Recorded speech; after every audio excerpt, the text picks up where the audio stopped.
अस्सलाम वालेकुम। Introduction to mathematical economics. Mathematical economics की ये पहली क्लास है। इसमें भी एज यूजुअल बाकी सब्जेक्ट्स की तरह 9 यूनिट्स हैं।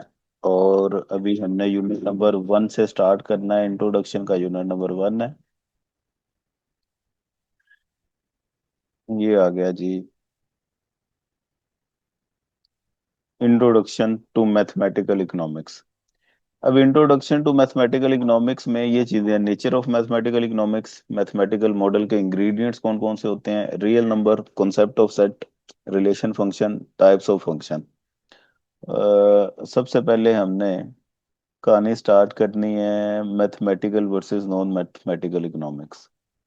इनमें हल्का सा आपने रीड एक बार इस पैराग्राफ को कर लेना है। मैथमेटिकल और नॉन मैथमेटिकल में डिफरेंस क्या होता है। मैथमेटिकल में आप एक मैथमेटिकल एक्सप्रेशन बना देते हैं, और नॉन मैथमेटिकल में आप वर्बल कोई स्टेटमेंट होती है, थ्योरी के वो सब्जेक्ट हैं जिस तरह माइक्रो इकोनॉमिक्स, मैक्रो इकोनॉमिक्स, वो नॉन मैथमेटिकल है।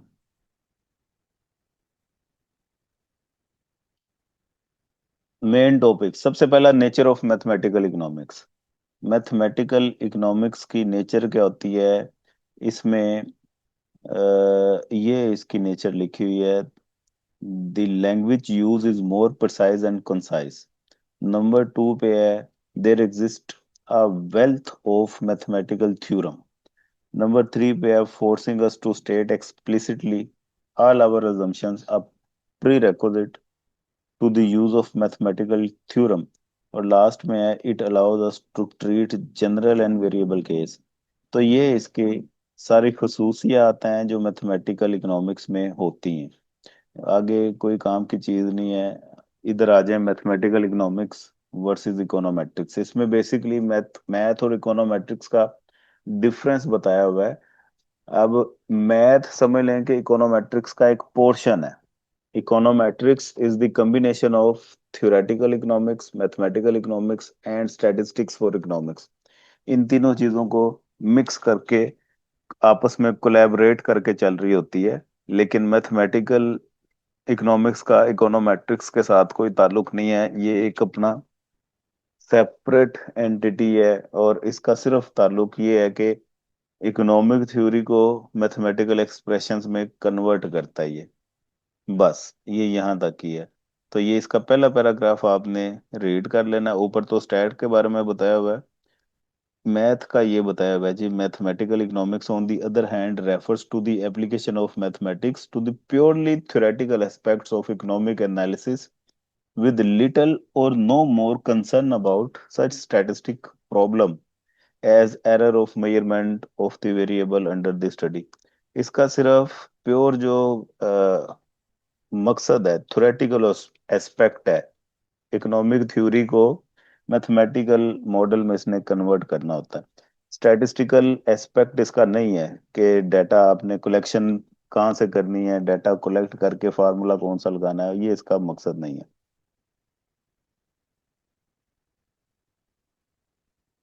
Ingredient of mathematical model. 3 ingredient होते हैं मैथमेटिकल मॉडल के, एक वेरिएबल, एक कांस्टेंट, एक parameter.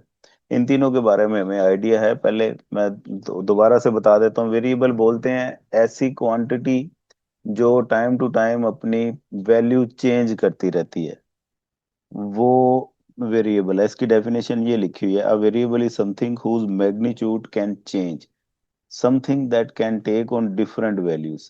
Variables frequently used in economics include price, profit, revenue, cost, national income, consumption, investment, import, export।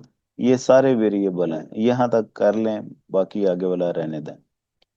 इसके बाद कांस्टेंट की बात करें। कांस्टेंट एक ऐसी वैल्यू है जो फिक्स रहती है, चेंज नहीं होती।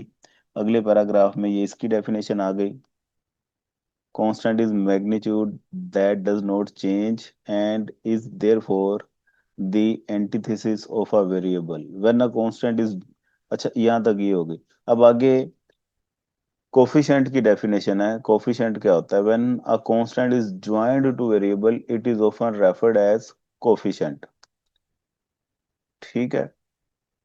तो एक आपके इक्वेशन में या मैथमेटिकल मॉडल में फर्ज करें y इक्वल ए प्लस बी एक्स। ये कांस्टेंट है।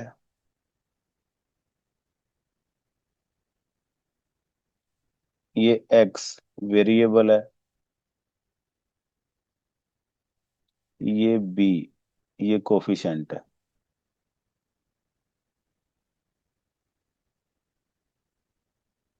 ठीक है, लेकिन ज्वाइंटली अगर बात की जाए इस मैथमेटिकल इक्वेशन में, ए एंड बी ये दो पैरामीटर्स हैं।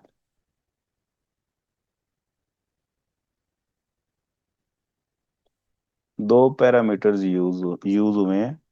एक तो वेरिएबल का कोफिशिएंट है और दूसरा कांस्टेंट है। तो ज्वाइंटली बात की जाए, पैरामीटर कांस्टेंट भी हो सकता है और कोफिशिएंट भी हो सकता है। कांस्टेंट को बोलते हैं कांस्टेंट, पैरामीट्रिक कांस्टेंट, और वो दूसरा है कोफिशिएंट कांस्टेंट, पैरामीट्रिक कोफिशिएंट। तो ये दोनों तरह से हो सकता है। यहाँ तक ये आपने इंग्रेडिएंट और इसकी ये चीजें, इसका इंट्रोडक्शन, इकोनोमेट्रिक्स और मैथ में डिफरेंस क्या है, ये आपने देख के आना है कंप्लीट। और अगली क्लास में फिर आपको रियल नंबर मैं स्टार्ट करवाऊंगा कि नंबर होते क्या हैं। यहाँ तक आज आप करके आओ, ये होमवर्क है। ओके जी, खुदाफिज।